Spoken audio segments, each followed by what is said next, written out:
Hey, good to see you there. Welcome to my entheogenic theory of psychology. Don't mind me. I'm just imbuing in some entheogens, hemp to be precise, which is cannabinoid. I don't know. They talk about it very strangely at the vape stores. They don't know how to talk about it because it lies in a legal gray area. A lot of things in society are in a legal gray area. It's as if that's by design.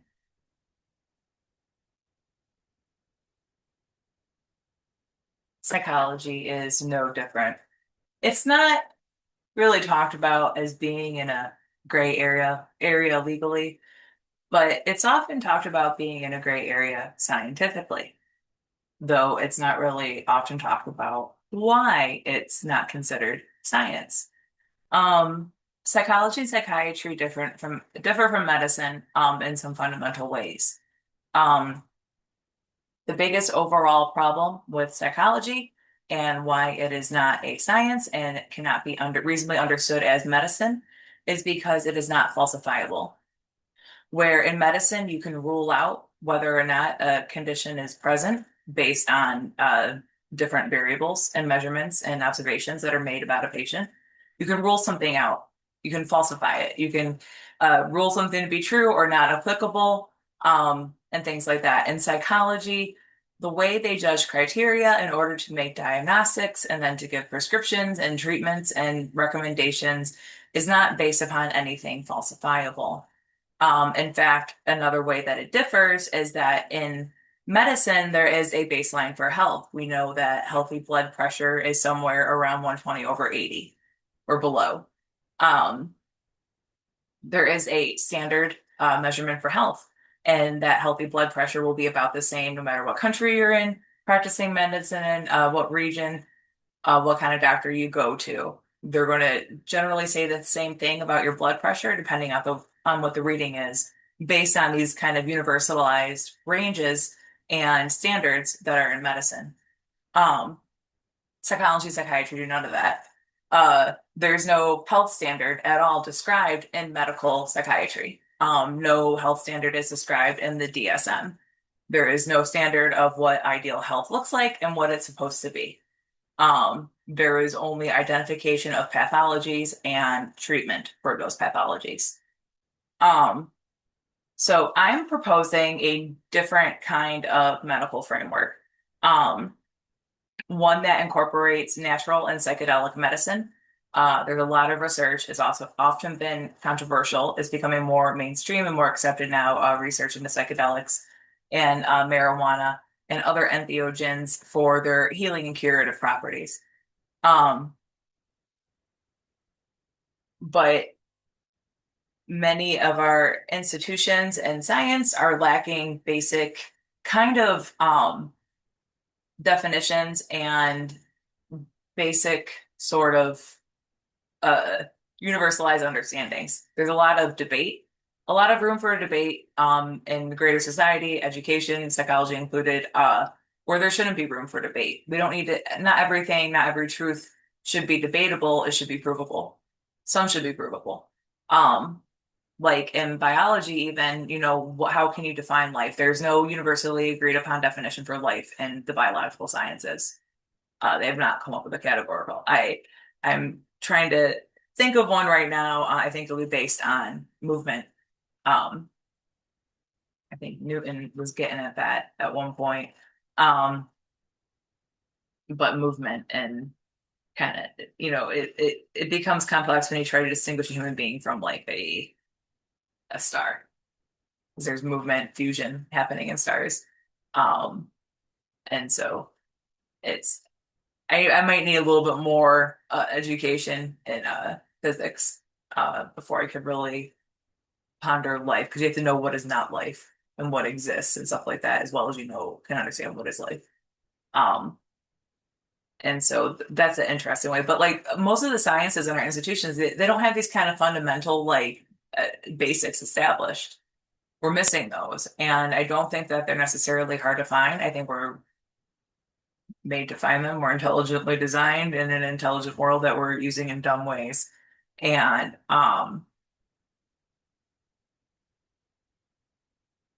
one of those areas I think that needs the most kind of attention in terms of the greatest impact it could have by just tackling this issue is psychology and psychiatry, how we feel and behave.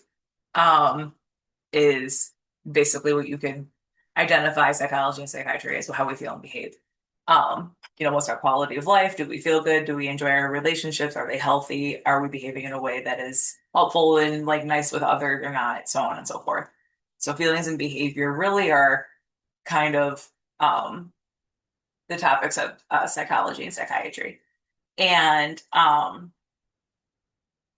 there's a lot of philosophies of psychology that are not necessarily that don't necessarily work together and that are different.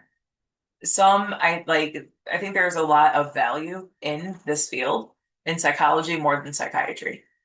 Um, I think also a big problem is that a lot like with all the hype around game theory and human decision making that we see now in the modern age as the need for like data to predict our behavior and our buying pattern stuff like that off of our like phone habits, all of our data. What does that mean for our decision making, especially as it pertains to capitalism, right? Labor and capitalism is another core issue that this goes to. And like to me,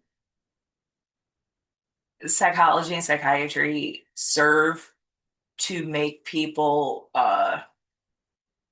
fit in with the status quo demands better, to cope with the status quo demands so that it upholds the status quo.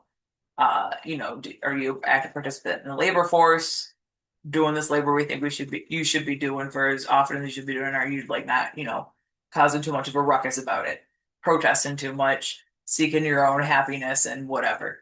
Um, so while there is no overall goal of psychiatry and psychology treatment that can be stated because there's no health baseline. So there's no treatment goal. There's no like ideal way to be, ideal healthy way that is like the best way. There's no agreed upon that. Um, and so my theory proposes that there is a way to be. There is a I propose healthy ways of living, and falsifiable ways too, diagnosable and falsifiable ways. As I'm creating frameworks for maladaptive behaviors, I'm kind of like just starting from the top of I'm just like kind of doing my own thing with psychology and psychiatry, like starting from the basics where all things kind of evolve from. Um, which I think is like cluster B.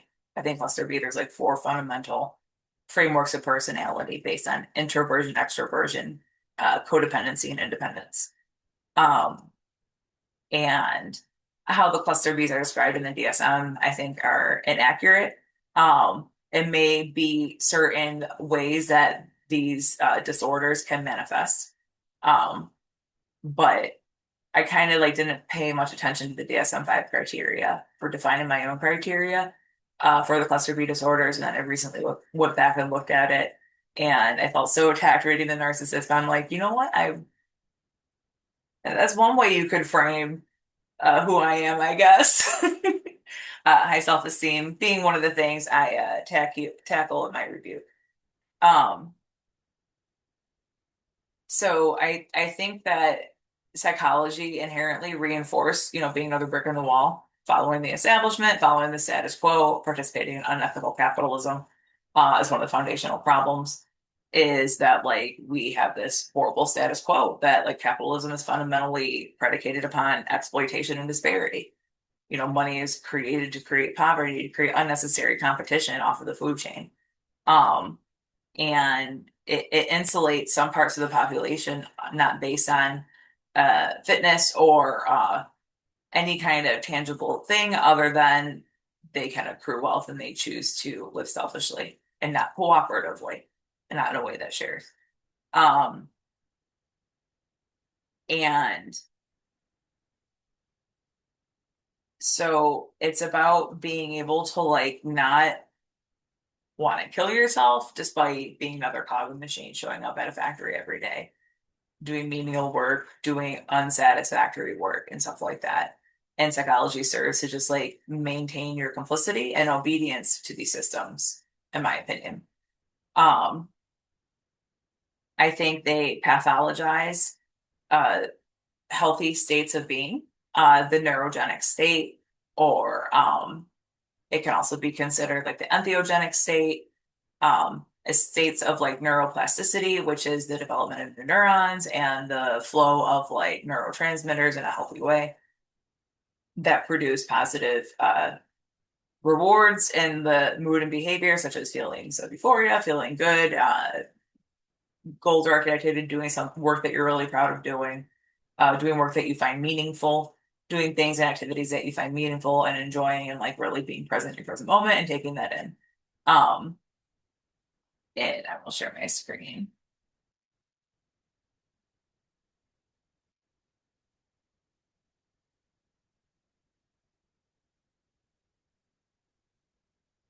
Um, So I think these neuroplastic states of being. So when you're like, when I'm creating some of these math models, I'm really concentrating on making math and putting all this stuff together and asking these like really universalized questions and stuff like that. I get into what I call flow state. And what I think they're describing here as bad is like that flow state, goal-directed behavior, trying to achieve that goal state. And I bring up a lot how like you can really interpret ADHD and bipolar very similarly, depending on how useful you see that person doing menial labor or not. Um, so the only so the diagnosis for ADHD made in children, these don't talk about sleep either way, which is inconsistent in of itself. Like if sleep is used as a metric, diagnostic metric, you should try to use it as often as possible because we all sleep. Um, So, like to have sleep as a diagnostic metric in bipolar 1, but not as a diagnostic metric in ADHD when it talks about energy levels and stuff like that, you would think sleep in that respect would be like important to monitor, watch, or like um pay attention to. So, like sleep is a good diagnostic criteria. I don't necessarily agree with how they use it, but using sleep in of itself as a diagnostic criteria is good because it's something we all do. Um, so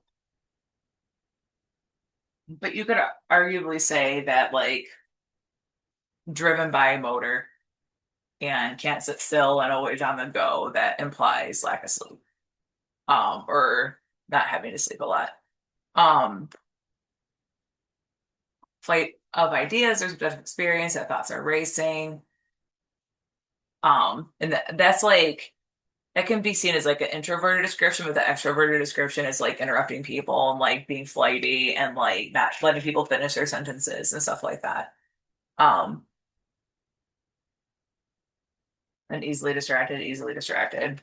Now, in the ADHD criteria, it tells you to rule out bipolar or other mood disorder, but in the bipolar disorder, it doesn't tell you to rule out ADHD.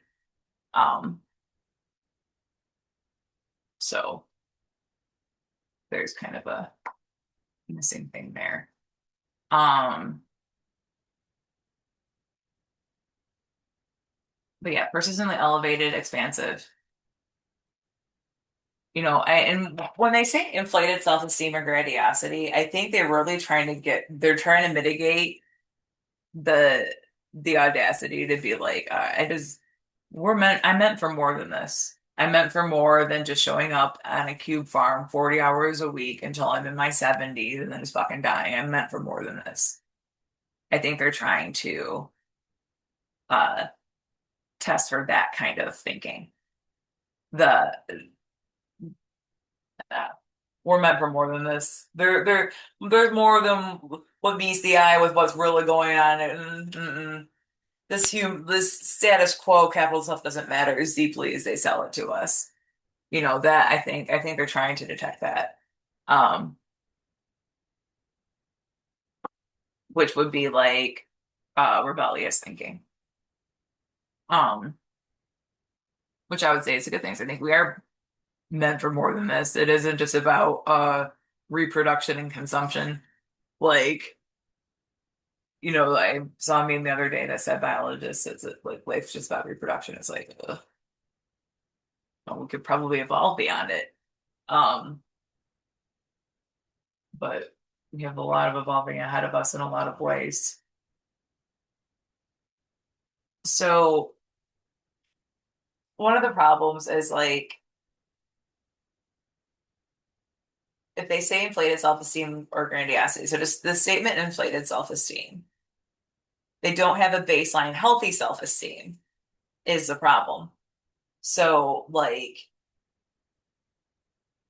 what a psychiatrist might think is a healthy self-esteem versus an inflated self-esteem can differ from practitioner to practitioner because there's no established definition that says, well, this is what a self-esteem should look like. There's no agreed upon criteria for that. So it's up to the determination of the practitioner. Um, and it's just like checking boxes that are like kind of arbitrary. Like you can check, these aren't falsifiable, so they don't rule out each other. Um, and they don't, it's really just, it's really, you can tell really quick how it's fake science. Um, and then also it says as reported or observed. So it just puts in there, like, it doesn't really specify as reported or observed throughout. It just like puts that in there occasionally from what I've read. And it's like,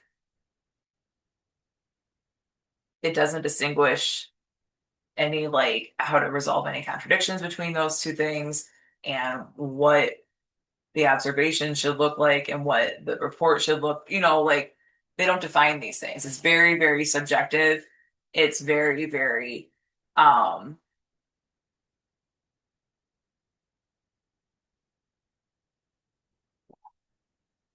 close my window.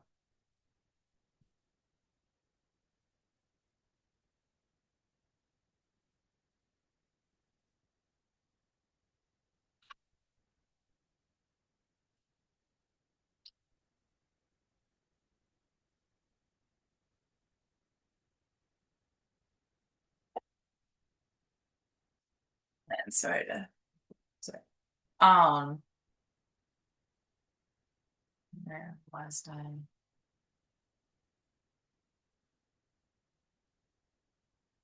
So yeah, basically it's all subjective.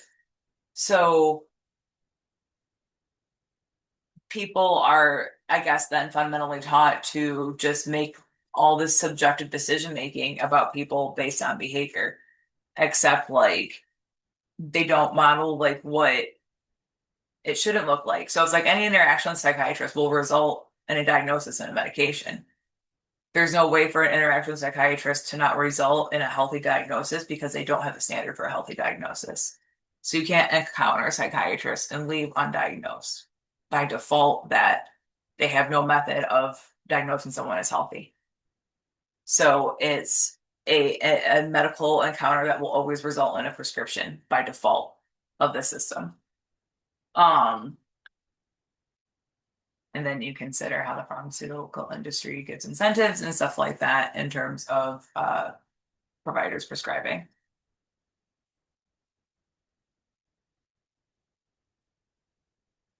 So other diagnoses fit the description. This happens all over the place. There's not a lot of nuance. It seems that they're trying to like overall hint at a behavioral profile and then like put the diagnostic criteria in weird ways that don't really fit it. Um, Now using my kind of logic, you could make measures of these that are falsifiable. Some of them, not all of them, but you could, but I wouldn't. That's not how I would approach restructuring psychology or psychiatry. Um, I would just start over with the framework that I'm creating. Um, but I think that the DSM and other like research in science and psychology is useful for determining like what is known. But it would be also useful to like have the release of information of like what are these governing things of, if there's no standard for health, what governs its decisions, what is taught, and like that should be transparent. Um, how they're taught to observe these behaviors, stuff like that, since there's no metric for ideal behavior or observing positive behavior, there should be some more transparency on like how they're taught to distinguish these in like a 15-minute meeting, because it's really concerning that there is just no outcome with psychiatry where you can leave an interaction being seen as healthy. Because if you talk to them, they'll give you an answer, but they are exempt from giving you the answer of you're healthy. It's just not possible. There's no diagnostic criteria for health. So, and they describe things kind of weird, like psychomotor agitation. If you kind of disambiguate that word, like psychomotor, psychological, and then motor skills. So I think of like when people are tripping, people like want to chew on pacifiers, or their mouths move, or they like want to do stuff, but like their motor skills could be interrupted and stuff like that. But it's for a temporary state, or if you're like really concentrating on something, you're chewing on a pencil eraser or something like that, like those kind of behaviors, I would call psychomotor agitation. Because it's brain activity causing a motor response or a motor interruption. And an interruption can be seen as agitation. So that's what I define it as. They define it as anhedonia. So it's not that well defined, but it's like feeling meh, purposeless, goalless, direct activity, nothing feels good. What's the point? Blah, blah, blah. Is how I think they describe it, which I've classified that as anhedonia. And so I think one of the problems is that like these entheogenic states, these neuroplastic states that we can get into when doing learning activity, creative activity, or expanded thinking and stuff like that, philosophical activity, stuff like that. It creates neurogenesis, which is the production of new neurons and new neural activity. And it has and it usually is paired with a good flow of like serotonin and dopamine, stuff like that. I think these states should be sought to achieve, not in a way that become addictive or maladaptive or that you can't function, but like in ways that like can be integrated into a healthy perception of reality and life and work ethic and stuff like that. I don't think we're meant to work 1/3 of our half of our waking lives. For other people, we're meant to pursue more creative things. We're meant to learn, not meant to be stunted and learn and like forced to memorize and do repetitive menial labor. I think what's expected of us in the labor and capitalism and stuff like that is like psychologically dulling and traumatizing and not good. We should be free to pursue things of happiness, to pursue meaningful work. And so much labor just goes into perpetuating money and all this inequalities and disparities instead of actually contributing towards like a functioning civilization. If we just eradicate poverty and disparity in our civilization, we fix it so easily just by targeting that one problem. How do we make wage and labor disparity even? Like these problems we could solve in a day. But it's a constant choice not to, a constant choice not to. Because we see the breakdown of our systems, we see the unsustainability of it. And no matter how much, we get sold on propaganda of like occupy Mars, we move on to the next planet and drill baby drill, like without consequence. That's just not, reality. There's stuff like soil erosion and food scarcity and water contamination and the breakdown of social systems and breakdown of political systems and stuff like that. So we're not a healthy society. And that's part of like our medical framework. It starts in the basis of like everyone kind of has something wrong. They have some kind of like something going on.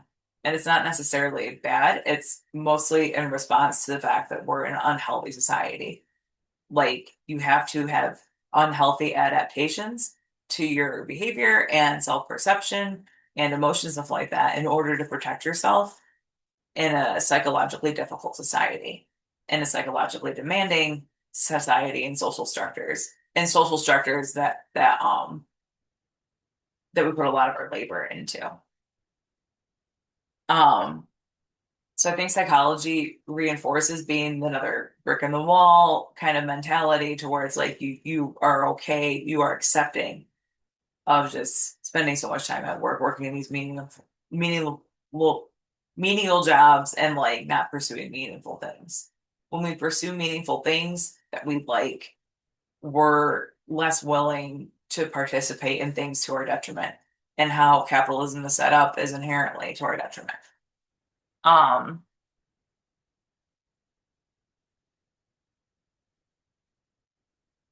so just for baseline personality, for aspects of our personality, introvert, extrovert, independent, codependent. I think the goal is for everyone to be independent and either introvert or extrovert. Extrovert is probably the most ideal, but being selective in terms of friends.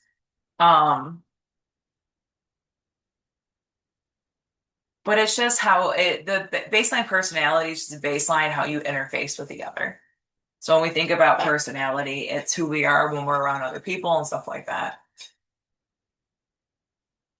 And that's the thing about like psychology as a discipline is like there's not universal definitions of things like what is personality. There might be like personality types that have been put out there, but like what is personality? Like so many things are ill-defined, as I say. And one of the like strategies of getting through the plethora of misinformation and misdirection and stuff like that that's out there is by developing your own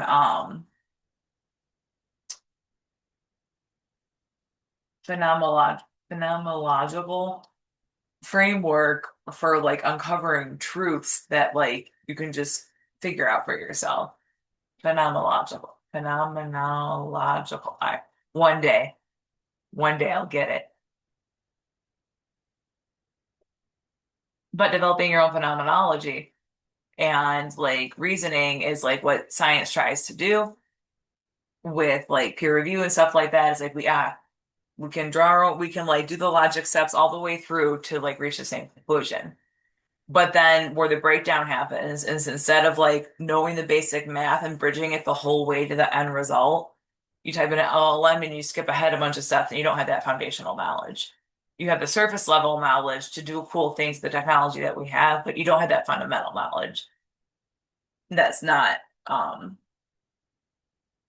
that's been kind of like pushed out ever since we developed technology to kind of like ease computation and stuff like that. So, um,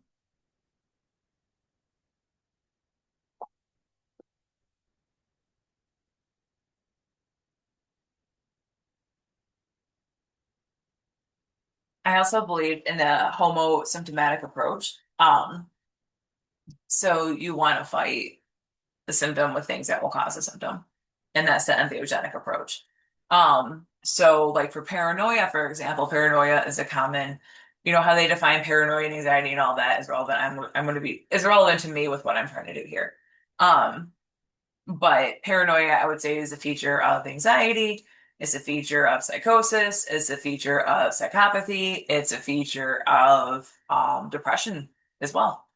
I would say paranoia can be featured in all of those things, all of those four pathologies.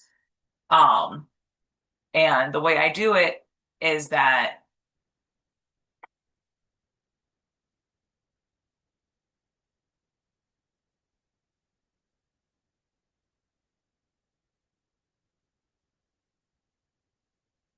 so this is a test for cluster B, which would be no delusions, but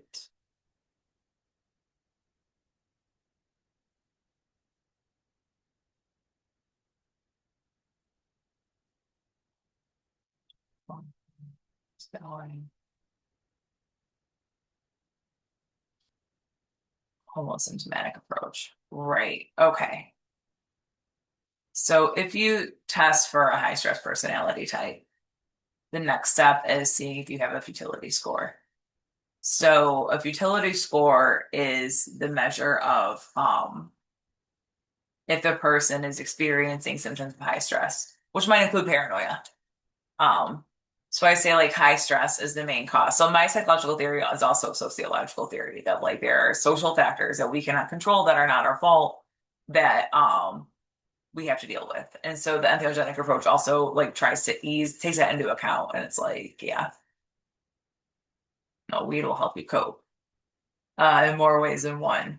Um, but one of the ways is the homosymptomatic approach, which is weed causes paranoia. But I'm trying to fight paranoia symptoms with something that causes paranoia. What I'm trying to do. Because the goal of that is to like just get so paranoid that you see the futility in it.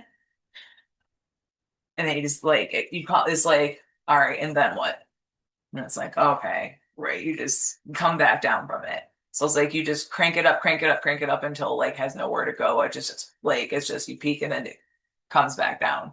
That's the goal of the homosymptomatic approach.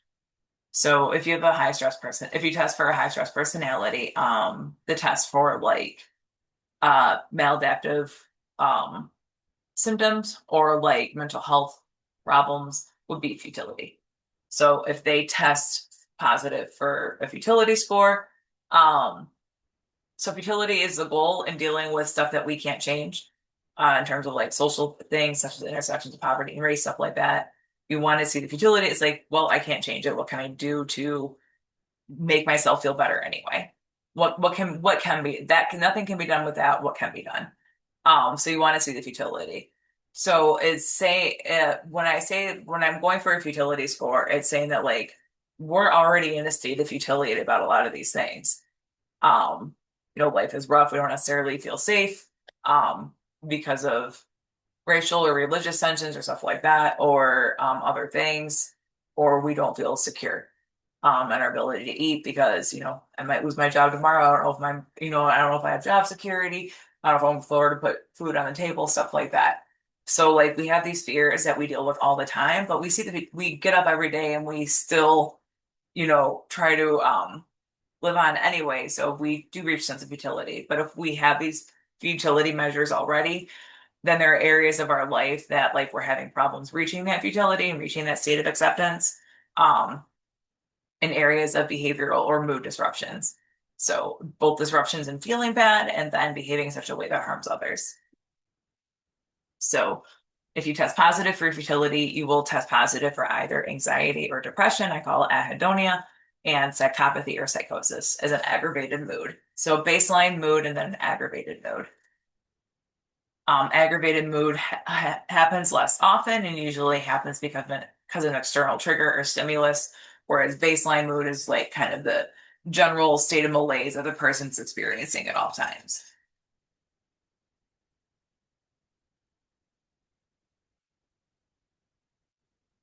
So this kind of talks about that.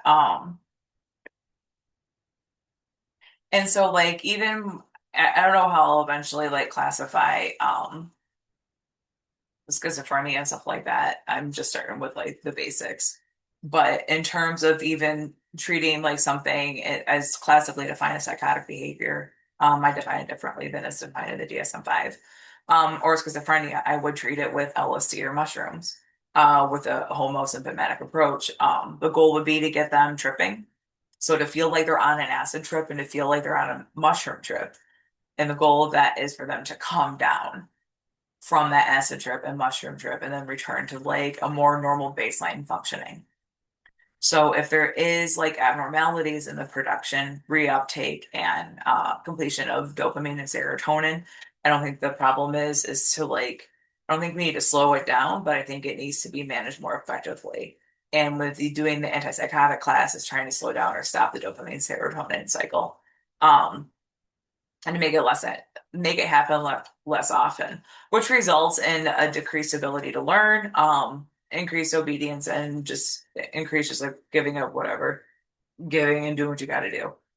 Like submissive, it's a very, very bad class of drugs, and it interrupts the dopamine serotonin cycle.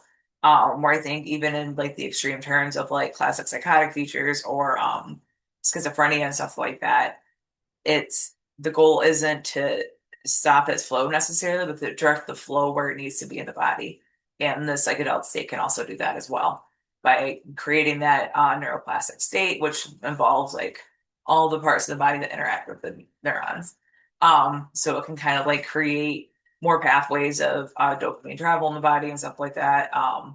And maybe create, maybe the problem is they don't have enough reuptakes receptors or whatever.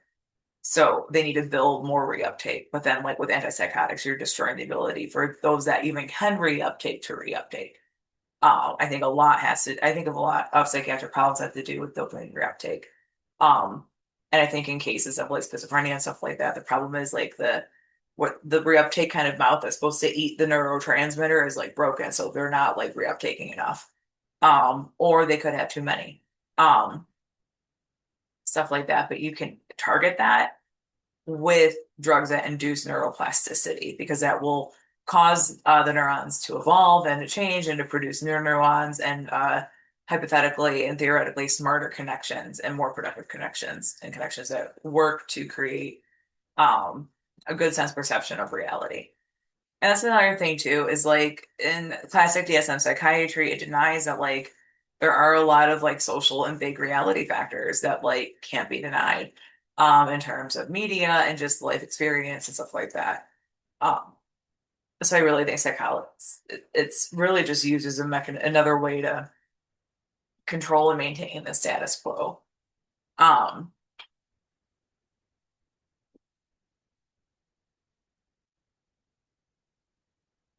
so it's falsifiable whether or not you have utility.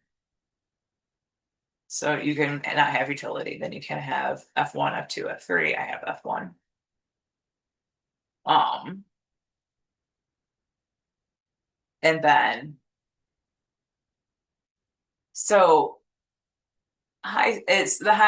the baseline mood comes from the body's constant reaction to high stress, which I believe is the cortisol. So like cortisol is a lot to do with it. Um, so it's about how your body flows with cortisol. And how you're reacting to the general stresses of life, the stuff that's like the stuff that you have futility about. We shouldn't have so much futility in our lives of like all this BS going on that we can't control, but we do. So it's just like it's your baseline mood because of all this like futility present stuff in your life that you can't control. Like, am I gonna lose my job tomorrow? Blah blah blah. The stuff that you already have futility about. This causes you to live in a high stress state with elevated cortisol and causes the high stress reactions of anxiety or depression. Um, and anxiety and depression is easy to measure. You can do it you can like measure your own health or measure someone else's health, but like there are times when like I get sloppy. I don't care about keeping my house clean, stuff like that. So I'm feeling more hedonic. Um, and and normally always irritated when someone knocks at my door. Um, but irritation, I think, is another irritable mood is one of the things in the DSM. And I do think irritable mood is found in cluster B. Um,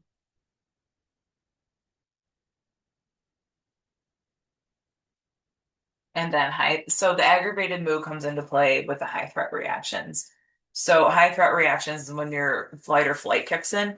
Um, so and someone knocking at the doorbell can kick in a high threat reaction, especially someone with PTSD or a cluster B who is like waiting for the rug to be pulled out from underneath them.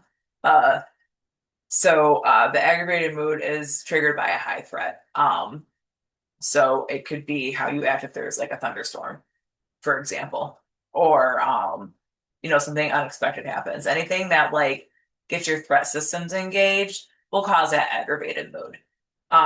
And it's why I say like mindful of, like what you consume in terms of media and stuff like that, because like the algorithms are like based off of like trying to get your behavior to go a certain way. They want you to buy a certain thing or do a certain thing. They're trying to like control, predict your behavior or whatever. And it's like some of these things may or may not be considered. And whether or not they're considered, it probably happens intentionally or not. So, a lot of what you consume can trigger those like high threat areas in the brain. Um, so like even non-threatening stimulus can trigger threatening stimulus areas of the brain. Um, Especially in groups with like PTSD and stuff like that. So the baseline mood happens because we're in futility about a bunch of things that we can't control. They suck, and they cause a general anxiety vibe or a general hedonia vibe. And then when we feel like we are under threat in any way, either psychologically or physically, or a mixture of both, that's when we get into the aggravated moods, which is psychopathy or psychosis. And it's like, um,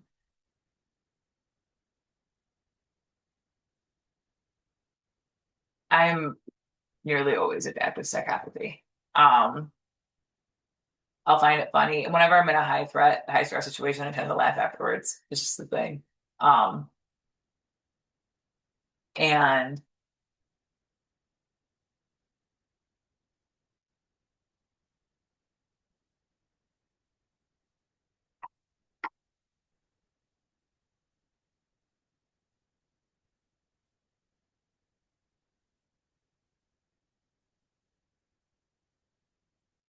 so here, I think laughing is really important because, like, if you don't laugh at high stress situations like this, then you feel under threat by them. So to laugh is to like not feel threatened by the situation. Like I'm, arguably a Caucasian woman. Um, for me to be able to laugh at it means that like I'm not threatened by the situation.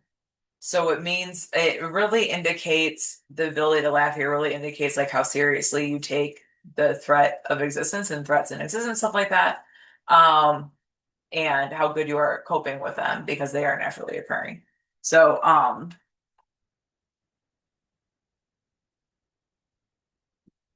being able to laugh.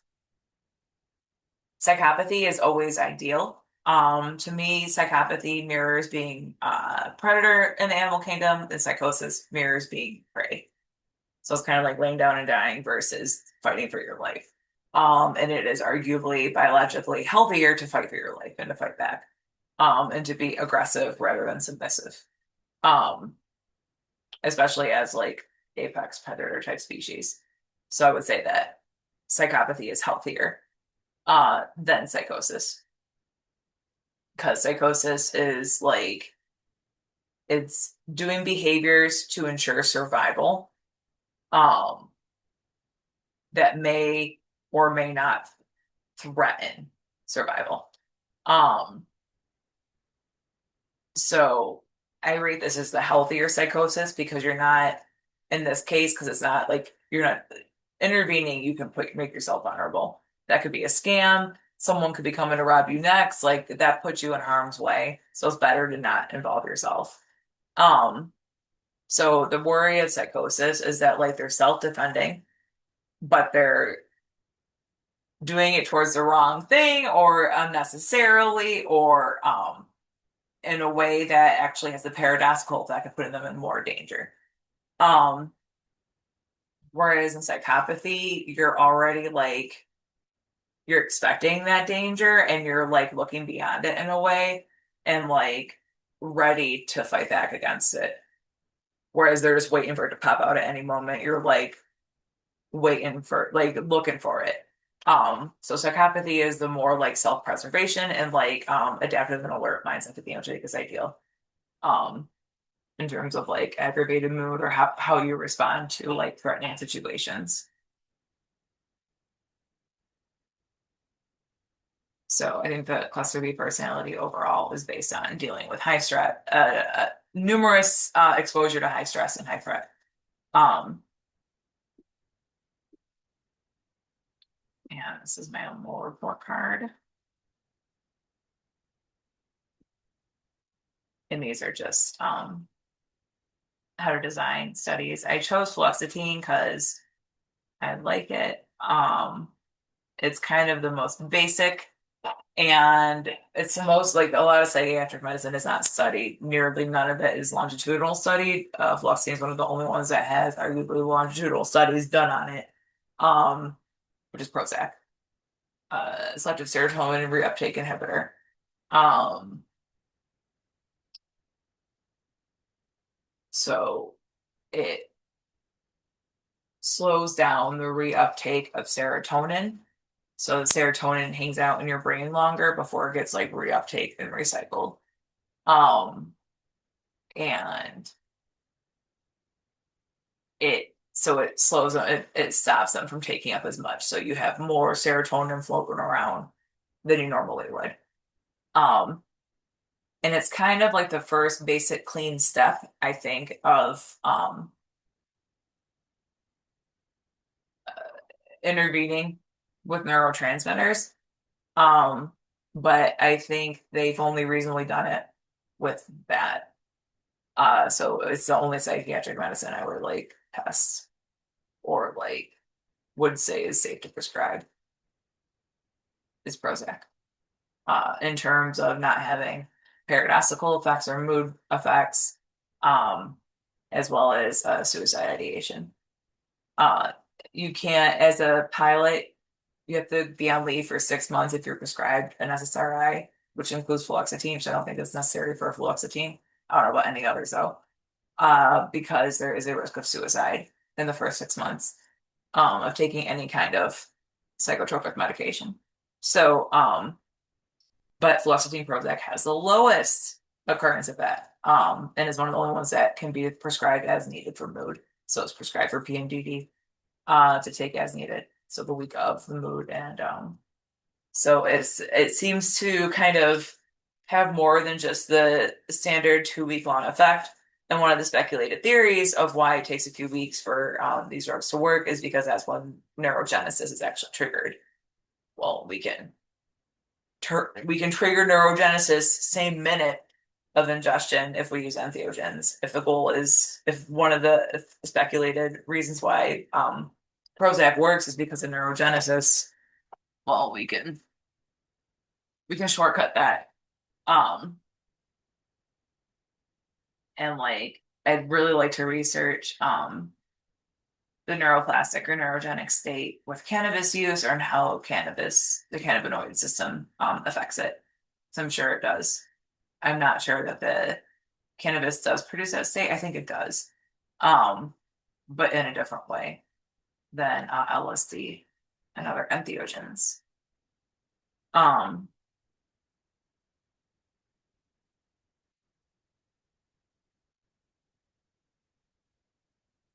phobia.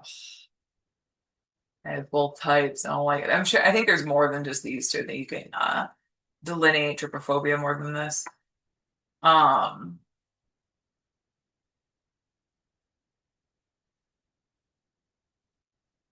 and then these are just kind of like psychiatric emergency.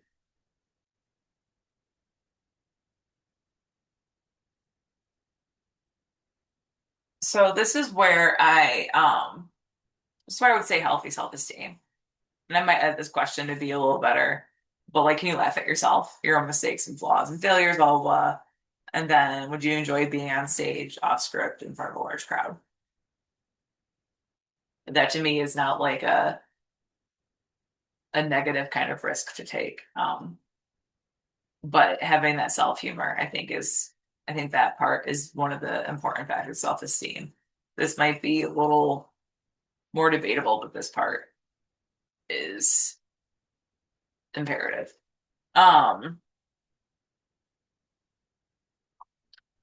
I would say that those scoring opportunistic or comedic subtypes of the kind that kind of laugh at themselves are probably the healthiest. Whereas annoyed and serious subtypes are going to be the ones that maybe have more of the clinically associated cluster B maladaptive behaviors and stuff like that. Um, just look at random applications of this math. Um,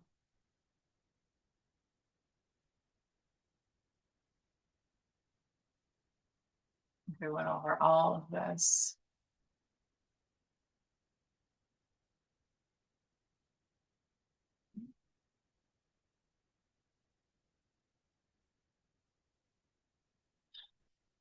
I forget if I reviewed this, but the way they describe ADHD is like they want the person that has it to get more goal-directed behavior. They're distracted, they can't complete their goals, they can't do anything like that. But it's seen as a pathology in bipolar. They're wanting that here, they don't want it here. It's none of it's well defined. Um, so that is my updated lecture on rebuking conjecture psychiatry, as well as an overview of some more details on my medical theory. My name is Holly Antel. I also go by Holly Hedril or the Oracle of Del Rey. I'm an independent researcher, and I appreciate any contributions to my Cash App, hashtag Coffee Crow 420. I do the 420, so I'm all about that pot.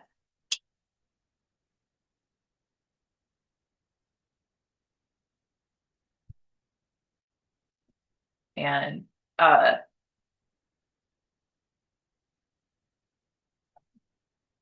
I'm definitely all for ending that stigma associated with pot. As you can see, I was smoking in this video, and I can do a long lecture. I had a little bit of forgetfulness, mostly when I was interrupted.